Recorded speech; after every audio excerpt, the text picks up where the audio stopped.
This is The Chris Heasley Show, coming to you from Radio DeBang, the North America's premier broadcasting network.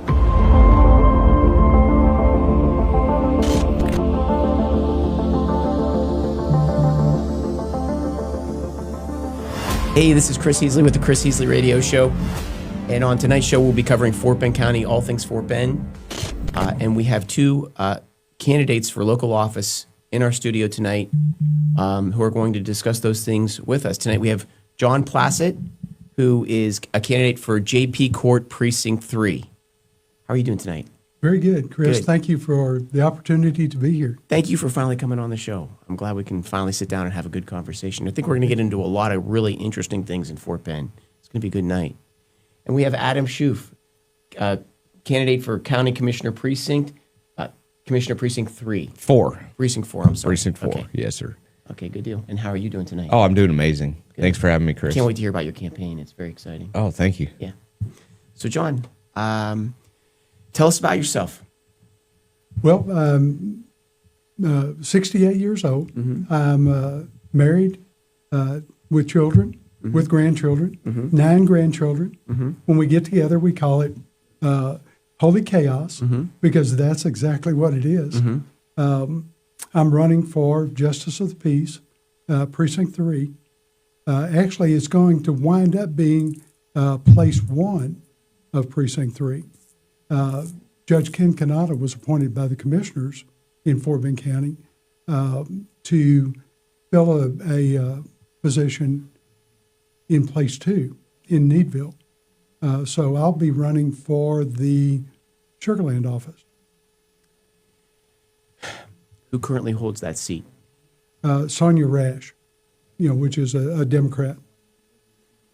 What makes you want to run? Why are you running for the JP Court? It actually started when I was looking at some genealogy, and it took me back, family-wise, to the Revolutionary War. Come to find out, I had ancestors who one was a gunsmith during the Revolutionary War. With the 250th anniversary of our nation,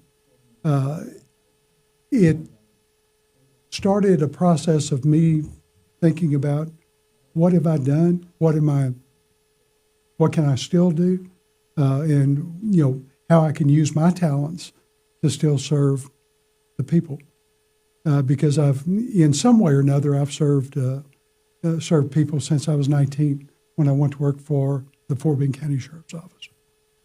What is your background? It's all criminal justice or legal services. Started out with the Fort Bend County Sheriff's Office. Worked my way from being a court bailiff to being a patrol sergeant. Went to work for the Sugarland Police Department, worked there as a training officer. And then from there, went to the Texas Alcoholic Beverage Commission, where I served 20 years around the state in different locations. Corpus Christi, Abilene, Houston. I was actually in Corpus twice, and in Houston twice. But Fort Bend County has always been my home. So I wound up back in Fort Bend with the Fort Bend County Attorney's Office. So do you have any opinion on the state of the JP courts in Fort Bend County today? They're growing at a tremendous rate. The JP courts are handling cases. Of course, it's the people's court, so it's the lower level judicial cases, criminal cases that are fine only, civil cases where the dispute is less than $20,000, landlord-tenant cases,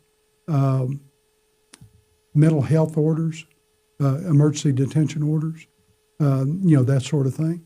In Fort Bend, we now have 2 JPs in 3 of the precincts, with Precinct 4 being one that just has 1 JP.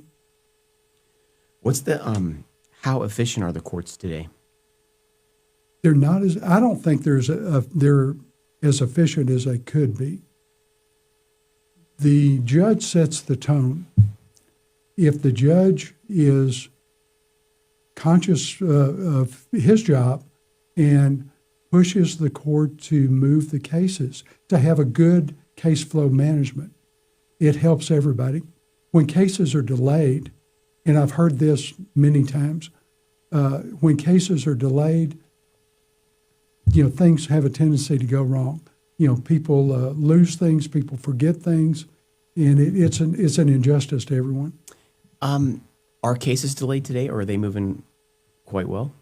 In some of the courts, they're moving quite well. In Precinct 3, I think they could move better. I really do. Is Precinct 3, is that court under construction right now, or there's a new building or something of that sort? There is a new annex building that was built, and Because I it's remember- occupied now. Okay, Precinct 3, I think they moved the court. Well, they're building out the court in Needville again to have a JP full time there. But the annex where it is now, near Constellation Field, is up and running.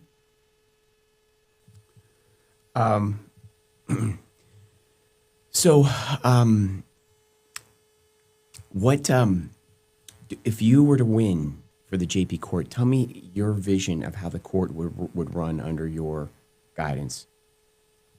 Number one, with strong justice, which means being decisive and holding to the cases, making sure as much as possible that the court handles the cases without appeals as much as possible. Having the good case flow management and just being efficient. Government has to be efficient, has to use the money that we contribute as taxpayers wisely. I consider the JP courts to be the most important of all courts, and I'll explain why. Okay, so, they sort of get dismissed. The judge in a JP court does not have to be a lawyer, does not have to have a law degree. Do you have a degree? No. I have legal experience, so with that but not a legal degree. Right, and so with that being said, it's the people's court. It's a great phrase that you use. I don't think there's any detriment to not having a degree. I really don't. I think the quality of educated people is declining every day. When they don't have a degree, we know they haven't been through the indoctrination system. Well, Chris, in my world and at my age, my generation was sold the lie that you won't be successful if you don't go to college, and most of my peers who went to college sit on massive debt, as much as my mortgage payment, to make as much or less than what I do without a college degree. And the millennials it was drowned into our heads from the time that we were in kindergarten. I remember being a kindergarten student in the 90s, early 90s, and being told you have to go to college, otherwise you will not be successful. And all that did was force my generation into massive amounts of debt.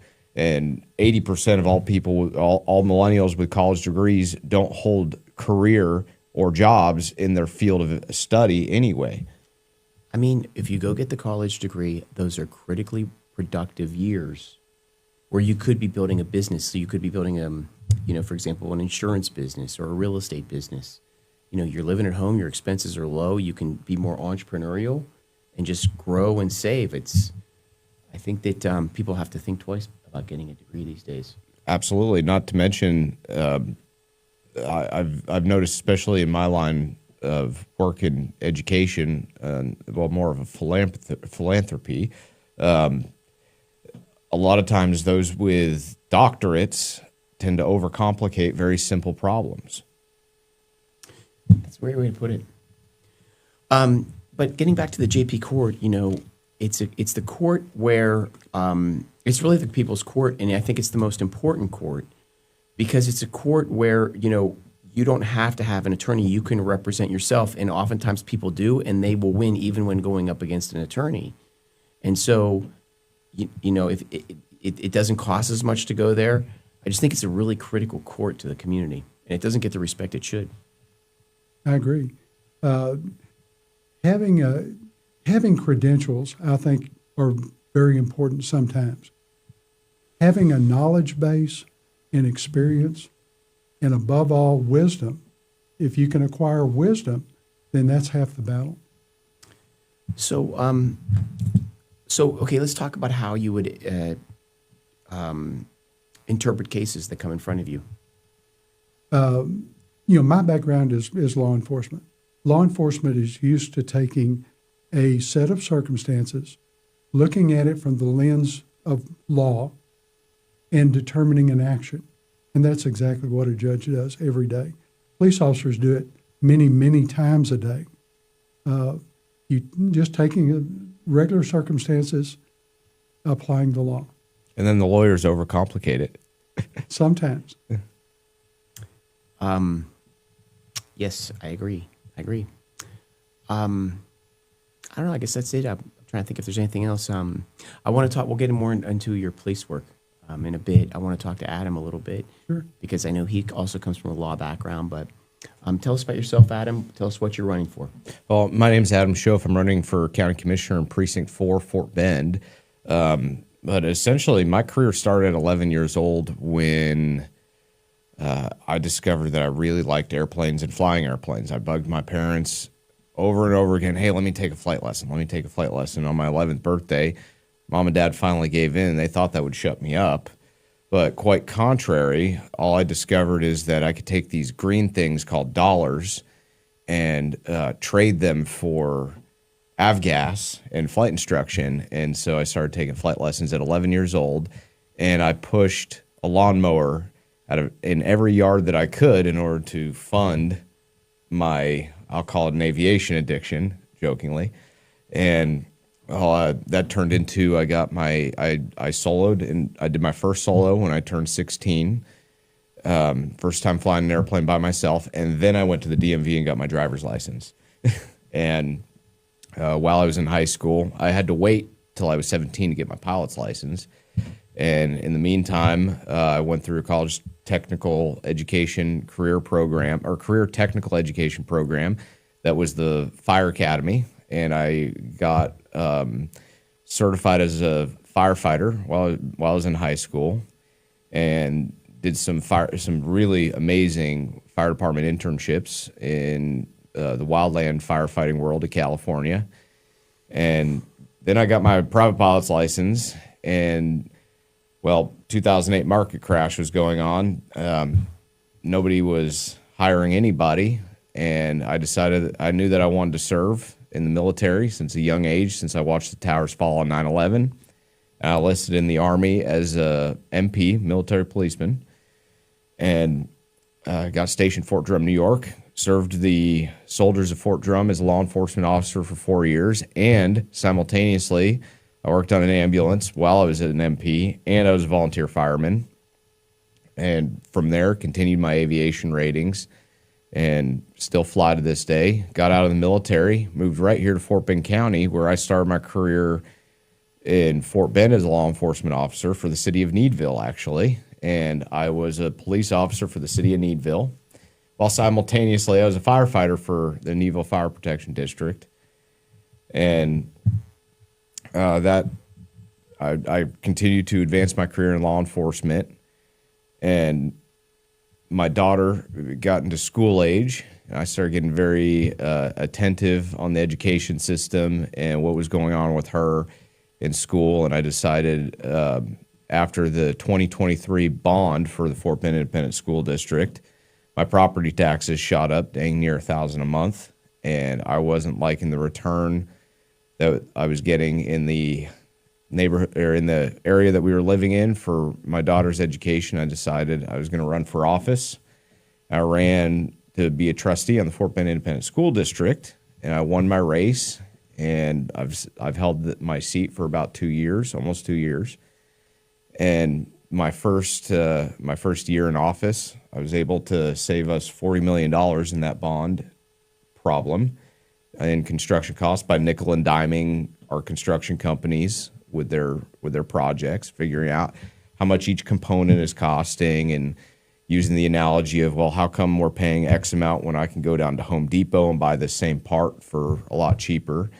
And the school district also went from a C to B rating just by using common sense, implementing policy, and bringing back phonics-based learning, getting rid of things like Common Core math. That stuff is terrible. But there's still a lot to go and on the education side. But I decided to run for county commissioner because I don't like watching these legacy construction projects happen. 10 years for a road to be built is entirely too long. I think that by exploring some bond refinancing for some of the interest in sinking the debt that we've got, we can save the taxpayer a lot of money and eventually shift the financial burden off of the homeowner into industrial tax revenue. Yeah, I think that's the plan. One of the things I think we're kind of coming to the conclusion on the show is that this idea of expansive government needs to die. The County Commissioners Court has this idea of Sugar Land being a booming metropolis to rival Houston, and of Fort Bend rivaling Houston. And with that, they have these idea for expansive projects like arenas and epicenters and parking lots and hotels and things of that sort, all on the back of the taxpayer, while the county commissioners get more entrenched in their position.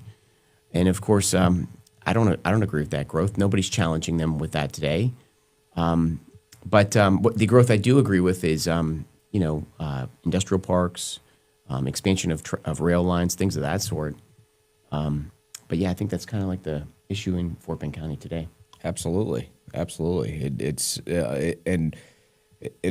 okay to have nice things if you can afford it, and it just like it's not wise to finance toys. Like it's not wise to go take out $100,000 loan for a boat that you're going to use twice a year.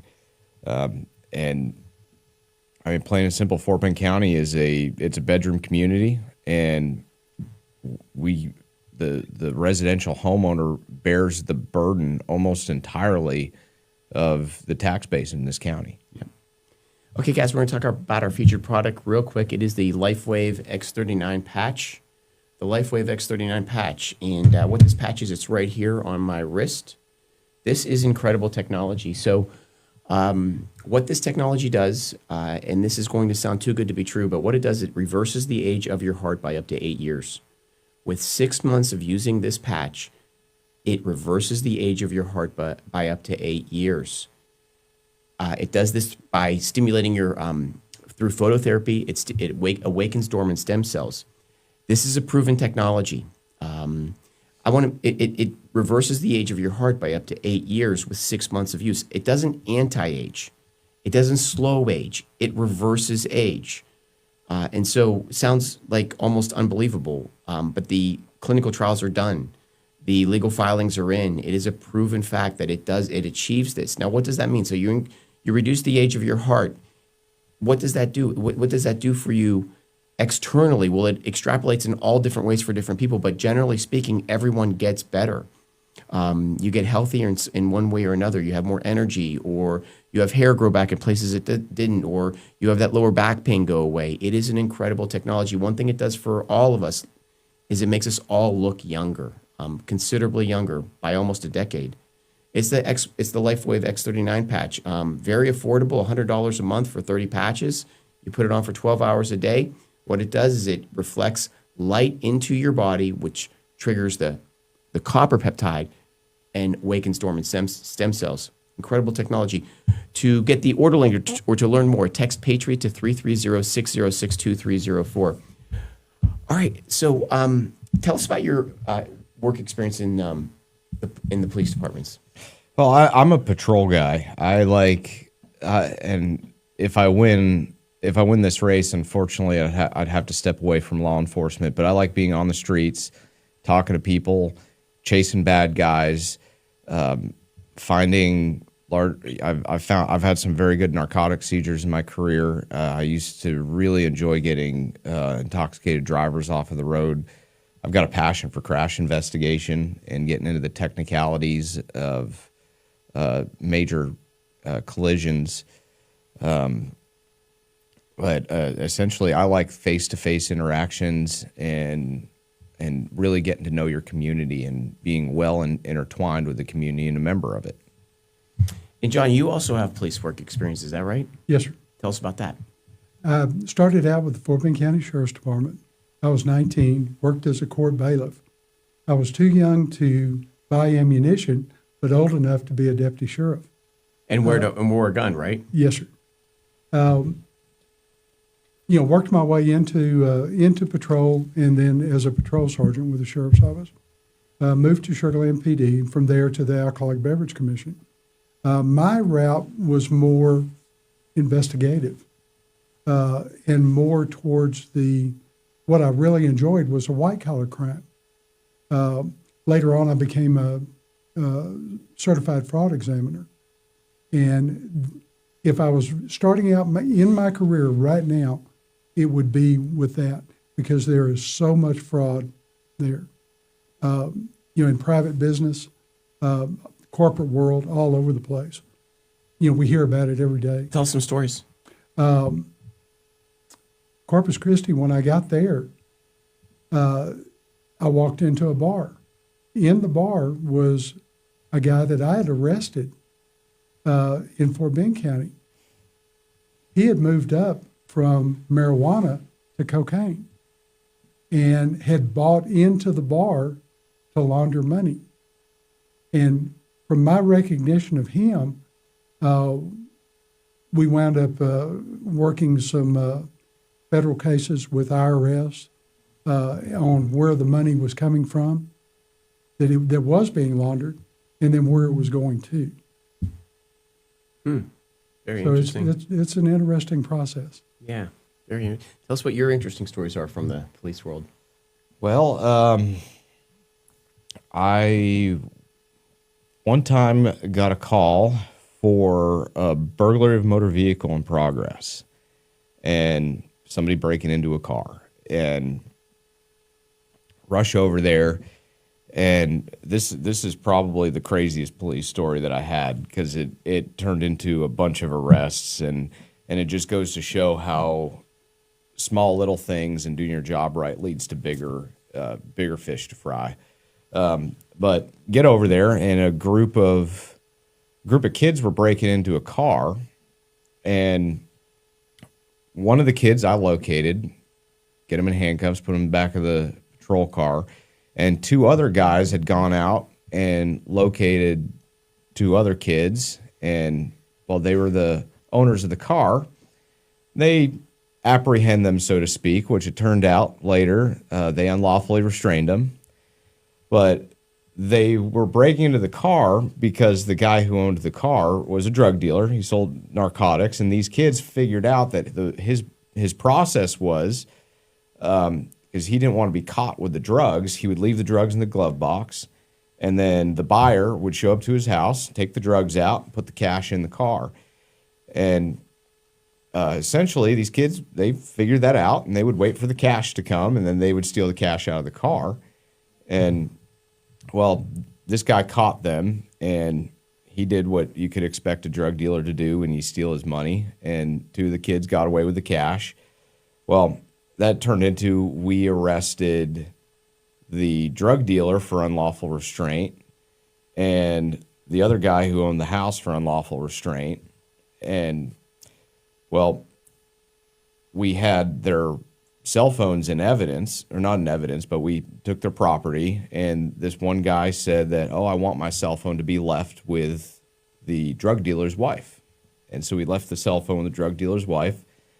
2:00 in the morning, I cleared the jail, and this woman, the drug dealer's wife, comes down to the office, and she's like, hey, I need to talk to this one detective. I'm like, ma'am, he's not going to be here till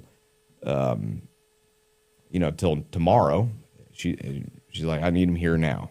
And I told her, I was like, hey, he's not going to be here, but what do you need to talk to him about? I'll relay the message if it's that pressing. And I'd interacted with her a few times. I'd go, ma'am, have you ever known me to be anything other than a straight shooter? I'm not going to. She's like, no, I don't want it covered up. I'm like, man, I'm the last person to cover up anything. Well, she opens up this phone that this guy had just to show me a lot of child pornography, and sees that phone and that child pornography. It was seized.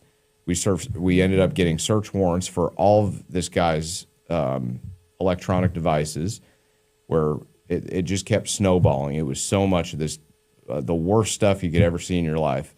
Well, come to find out, a lot of these images were of children in Fort Bend County.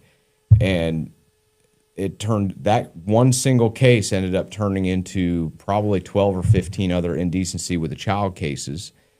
And this particular man, this was well over 10 years ago, he will never see the light of day. He is gone. He is off the streets of Fort Bend County, and the children of Fort Bend County are safer. And there are a lot of parents who are at ease now because the rumors about this guy had been going around Fort Bend County since the 80s, and nobody ever had the smoking gun to put this guy away, and we got to put him away for the rest of his life. That's fascinating. That's a great story. Oh, thank you. Yeah. So, John, you're a deacon, correct? Yes, sir. Tell us about that. I'm a Roman Catholic deacon assigned to Sacred Heart. I'm ordained for the Archdiocese of Galveston, Houston. I've been a deacon for 13 years. We had a class of 29 that went through when I went through in 2013. But a Catholic deacon does some of the things that a Catholic priest does. We don't celebrate Mass. We don't hear private confessions. But we are able to baptize children, to witness marriages, to officiate at funerals, and to serve the people. So I serve as a pastoral assistant at Sacred Heart Catholic Church in Richmond. John, I didn't know you were at Sacred Heart. My mother actually goes to Sacred Heart in Richmond. So small world. Uh-huh. You know, I saw her name, or saw a name go across my desk, just a roster, and noticed it was the same name. Paula, we Paula haven't had Show. a chance to talk. Yeah, she's a wonderful woman. Wonderful, very, very. She raised me right. So, tell us about the state of your campaign today. I don't think He's in the primary. I'm in a primary, but I don't think my campaign could go any better. Tell me about it. A lot of door knocking. I mean, every single day of my life right now is campaigning. And How do you fit it in when you're working your police job? well, thankfully, I only work 13 days a month, so it's more of fitting that in around school board. That's more of a, And you're a still hassle. sitting on the school board. I'm still sitting on the school board. Yep, I'm still sitting on the school board. But I'm door knocking a lot of time out on the golf cart, talking to people, and I'm the particular neighborhoods that I'm really targeting. I'd say probably 1 out of 5 doors is telling me they're already voting for me. I'm not seeing any negativity. It's wonderful. A lot better than even my first campaign went. Looking forward to it. It's an exciting race. It really If is. you win the primary, then who are the Democrats on the other side? Oh, there's a lot of them. It's a big race Yeah, right it's now. a big race. Is there any front runners? I've been hearing the former constable Nabil Sheikh's name a lot. Oh, goodness. He's got name recognition, but he is a bit of a volatile guy. Yes, and that if he comes through, that's going to be an interesting race, being cop on cop, and I'm pretty confident I'll pull through on that. Your race is interesting. I'm looking forward to it. Thank you. So tell us about the state of your campaign. You're in the primary. I think it's going very well. Have there been any polls done? There's been a couple, unofficial, unscientific polls. And how'd you come out?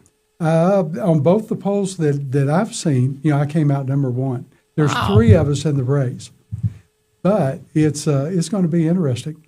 I I ran for justice of the peace in precinct 2 the last election cycle. The good thing about it, with the redistricting that the county has gone through, a lot of that area that was in precinct 2 is now in precinct 3. The Needville area, Greatwood, Sugar Creek, some of that area around Sugar Creek is back in a very competitive precinct. When I ran in precinct 2, I knew it was going to be a long shot. The demographics are 60-40 Democrat. I lost 60-40. Well, okay, if you win the primary, I mean, what are your chances of winning the general? I think they're very good. Okay, tell me why. In the redistricting, just because of the sheer numbers, it looks like the precinct itself may be 55-45 Republican if the demographics hold, of course. You never know how an election is going to go. That's why we're pushing so hard to get people to turn out to vote, because every vote counts, no matter what. I'll be running against the incumbent, Sonia Rash, who is the office holder right now. She's one term so far. Do you think Democrats are damaged goods in Fort Bend, or do you think they're on the rise? When I was growing up, the Democratic Party was totally different than what it is right now. It's a Marxist organization today. It was very much the People's Party. It was growing traditional up. blue collar, right? Mm-hmm. A lot of labor unions, they did some really good things for their time. It's all been infiltrated. Mm-hmm. Yes. And now the Democratic Party has gone very, very off the rails, I think. It wouldn't be a party that my father or my grandfather but would what recognize. about the residents of, because I'm with you. I think the Democrats are on the decline. They've seen their best days, but they are a well entrenched animal. They're a cornered animal, and they are fierce fighters. They're a machine. They are able to organize very well. Yeah. They don't have their talking points. Their talking points are gone. They really have none. They run from the debate, but they still seem how to win. While on the run, they seem to know how to win at the same time. Yeah, unfortunately, they have a tendency to use some of the same old arguments over and over. Race relations. I think they can't use that one anymore. I think the race card is dead. That's a real problem for them. Well, it's hopefully, I grew up when, in the early, I was very young, but I can remember the segregation. Martin Luther King, the things that the country went through at that time. We've gone way past that, but some people still go back to that as an issue. I think we're doing a lot better than we once did.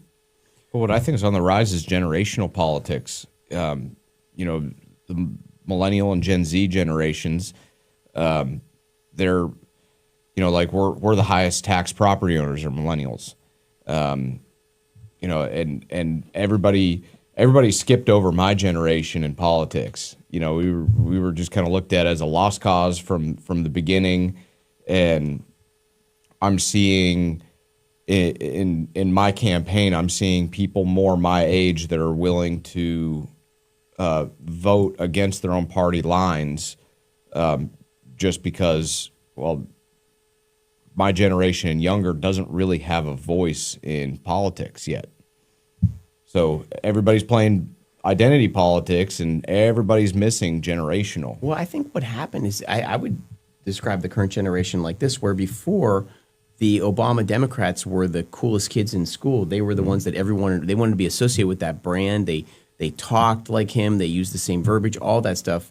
That's all gone. Well, and I think kids today are done with all of the just the charades that politicians are bringing them. I don't think the cult of personality is so strong anymore. Well, traditionally, everybody was a Democrat until they started paying taxes. And that's kind of, and it's funny, we're going full circle back to the college education thing.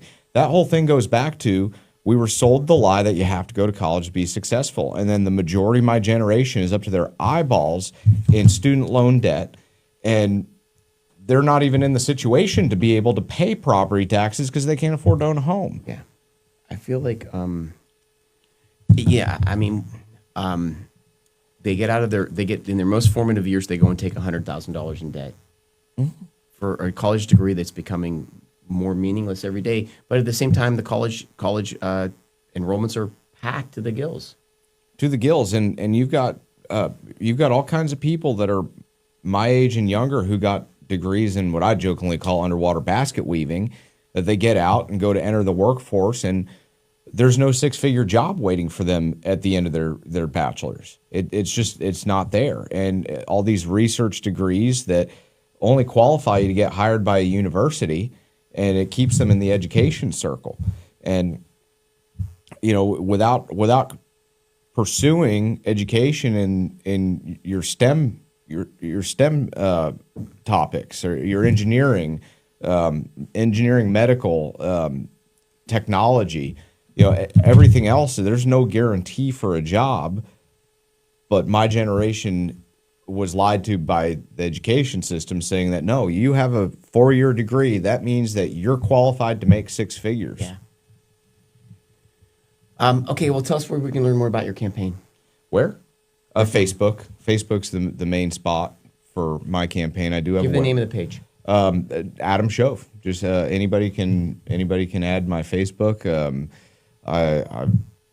My generation, we've been online since Windows 98, and nothing about my life is private. So if you Google my name, you'll find all kinds of news articles and information about me. Even crashed an airplane a few years ago. Yeah, I know. That's crazy. And survive. You want to tell that story? You want to tell that story absolutely. You know, in March of 2021, my very close friend of mine, who's also a law enforcement officer, we were flying to New Mexico to explore a brokerage firm that we were thinking about buying, and we decided to take this awesome airplane called a Mooney. It's about as fast of a plane as you can get for as little money as possible, and a great airplane. And we were flying over the Pyramid Mountain Range out in New Mexico. I've flown over it hundreds of times, and we encountered some icing. So we were up at 14,000 feet on oxygen. Up that high, you have to have an oxygen mask in an unpressurized plane. And we started picking up a little bit amount of ice on the wings. And so I go to descend down to 11,000 feet. I'm talking air traffic control the whole time. We're descending through a cloud layer, and the ice it looks like it's dissipating. And it was turbulent, so I pull the power out to slow down the airplane so we're not getting rocked around in turbulence as much. And we get to 11,000, and I go to put the power back in, and the power isn't there anymore. And the theory is that the intake for the engine iced over. And, well, I'm trying everything. Run the engine failure checklist, run a couple of things that aren't on the checklist that just from me knowing the airplane so well, and I'm not getting the power back. Get a little bit back, but not enough for it to maintain altitude. So at that point, it's nighttime, and it's time to look for a place to land. And the closest airport was Lordsburg. How long was that whole descent? How many minutes? Oh, easily 10, 15 minits. I mean, the other thing about the Moonies is they glide very, very well. And so for 10, 15 minutes, you're questioning whether you're going to make it or not. Right, and I'm assuming, you know, and at some point in there, I'm thinking that you know, something's going to happen. I'm gonna get enough power out of the engine to limp it to the Lordsburg Airport. I twist the GPS knobs to get nearest airport information, hit direct to Lordsburg. Air traffic control is vectoring me there. And I can see the beacon for the Lordsburg airport, the rotating beacon. I see the white light flash, and I notice the outline of the peak of a mountain in between me and the airport. And it's, oh my gosh, I'm not going to make it to the airport. And so at that point, I shut off all the lights in the airplane. Once I realized that I'm not going to make it to the airport, it's okay. Survivability is the game plan now. Prayed, asked for life. It was granted, thankfully. But at that point, it's okay. How do I make this as survivable as possible? And there's a famous aviator named Bob Hoover that his quote is, because he's crashed a few airplanes and he's probably the best pilot to ever walk the world.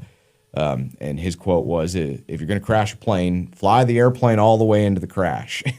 And so that was my thought process. I'm going to keep flying this airplane until it's not going to fly anymore. And let's mitigate risk. Okay, I'm gonna kill all the fuel systems. I pulled the mixture out. I was like, I'm committed now. This is going to be an off-airport landing. This engine isn't coming back to life. Pull the mixture, isolate both fuel tanks, pump the throttle, try to get as much fuel out of the fuel system as possible, so that way I don't have to worry about fire. And then, okay, what's the other thing that causes a fire? Oh, electrical. All right, I shut off all the electrical in the airplane, and the lights. I dimmed the lights already, and I look out to the darkest spot of the windscreen, and I let my eyes adjust, and I can see a silhouette, more of the silhouette of the mountain. The mountain range starts coming into view as my eyes adjust, and I see this flat spot that's banked a little bit, and that's the flattest spot that I can find. I aimed the airplane right there, kept my best glide speed, and I actually felt the airplane go into what's called ground effect, where when an airplane flies close to the ground, the vortexes of the plane come up underneath the airplane and lift it up into the air more. I feel the plane go into ground effect, and I start adding flaps, slowing down the plane, and I felt the airplane touch down. I left the landing gear up. So we're sliding, and I feel us sliding, and I feel the airplane at an angle. And so I stand on the left rudder pedal trying to turn the airplane around, because my thought process is, well, we're on the ground now, and this is in a split second. We're on the ground. If we impact something, I want to do it backwards, because there's a lot more of the tail section. Plus, of if the you plane. turn it, wouldn't you slow it down? Yeah, that would slow it down as well. Yeah, but I mean, we touched down doing about 85 mile an hour, and I'm like, if I can get the airplane, And so turned around, you're confident now, I would think, yeah, well, or more confident. Well, and I've been doing this since I was 11 years old, and all of the training and recurrency and everything, every bit of my almost 20 years of flying experience was practicing for that moment. And I couldn't quite get the airplane turned around. We hit a runoff in the side of the mountain, and after 170, I think the NTSB said it was a 177-foot slide, and that put us back into the air, not flying, but just into the air, came down, and it twisted the tail off. And when I was standing on the rudder pedal, the control linkages shot the rudder pedal up, and it actually broke my femur, my left femur. And Thank God it wasn't your back. oh no, I broke that too. Burst fractures L2 and L3, and they fused me L2 through 5. My face hit the instrument panel. This is another thing for aspiring pilots or aircraft owner. Put shoulder harnesses in your airplane. Mine didn't have shoulder harnesses. Me and the rest of the group who were in on this plane that was something that we were discussing, was putting in shoulder harnesses. And on the camera, you can probably see this scar right here and this scar over here. But my face impacted the instrument panel. I had an orbital globe blowout all through my left eye. Lost about 80% vision in that eye. But 12 or 13 surgeries later, and after 10 months from the date of the crash, I got back into a patrol car. relearned how to walk. I was there was a point in time I was actually paralyzed. When I woke up in the hospital, I could not. There was a point in time I couldn't feel from about my belly button down, and they did a surgery on my spine that was successful. It was supposed to be only a 30-40% success rate, but woke up and the prick from the pen from the doctor in my foot was one of the best feelings I ever felt. But yeah, after 10 months and relearning how to walk. Okay, real quick, jump back for a second. You went down the cliff, and where are you at that point? How far out in the wilderness are you? Well, if you go straight line distance, about 10 miles south of Lordsburg, New Mexico, which the only thing anybody knows Lordsburg for is a truck stop on I-10. But to get there, we were probably 5,000 foot elevation. The Border Patrol is who rescued me and my buddy. How did they know you were there? Oh, I was on an instrument flight plan. And So they were looking for you? yeah, they were looking for me. I declared an emergency with air traffic control, told them where I was trying to go, and told them where I was going to end up being. It took them just shy of 7 hours to get to us. And I thought it was 20 minutes. I actually joked with the Border Patrol agent. His name is Agent Whithead. Kept in contact with him. Very, very good man. But I joked with him. I remember clear as day watching him walk down. I was laying down outside of the plane, and I remember watching him walk down the hill at us. And I was like, man, 20 minutes, that's an awfully long response time over where I work. How long were we you try out to have there? a 5-minute response. How long were you out in the wilderness? Between 5 and 7 hours. Were you conscious? No. Well, for the parts of it, I was. I really, truly thought it was like 20 minutes before they got to us. When he told me it's been over 5 hours, but I thought he was messing with me. And it wasn't until after we got to the hospital that it was, no, that was almost 7 hours that you were out there. And, thankfully for the U.S. Border Patrol, I was able to drop a 911 call while I was up there on the side of the mountains, and just happened to catch the tower just right. And the New Mexico State Police answered the 911 call.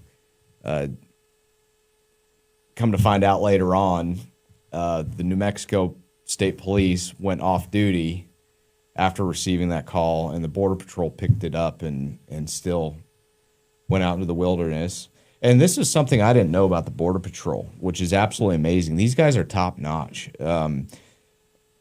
Probably 2 or 3 of these Border Patrol agents that found us were paramedics with full advanced life support. Everything that's in an ambulance, they carried in the back of their Tahoe and went all the way up into the middle of nowhere on 4-wheelers to find us with every bit of medical equipment that they have in the back of an ambulance. And I can attest to me being alive, to the Border Patrol being so highly trained and such professional law enforcement officers. And they got me into the helicopter, and I was flown to El Paso, where I think I was at UTMB El Paso for 2 months, and then transferred to Victoria for another couple of months of inpatient physical rehab. Ironically, they wanted to put me in an ambulance, and the first thing that I did after I got out of the hospital, going between the two, is I called a friend of mine with an airplane to fly me to Victoria. So right after crashing a plane, the first thing I do is climb back in one. That is an amazing story. Amazing. Grace of God. Guys, yeah. Well, we're going to finish this up here, but John, go ahead and tell us where we can learn more about your campaign. Of course, Facebook, my page, and my website, jp4fortbend.com. My moniker, if you would, is JP for JP3. Great, excellent. Well, it's been a great honor to have both of you men on the show tonight. I do appreciate both your time, and I wish you the best of luck in your coming campaigns. Thank you, Chris. Appreciate it. And this is Chris Heasley with the Chris Heasley Radio Show. We will be back next week with one more hot topic. Have a great week.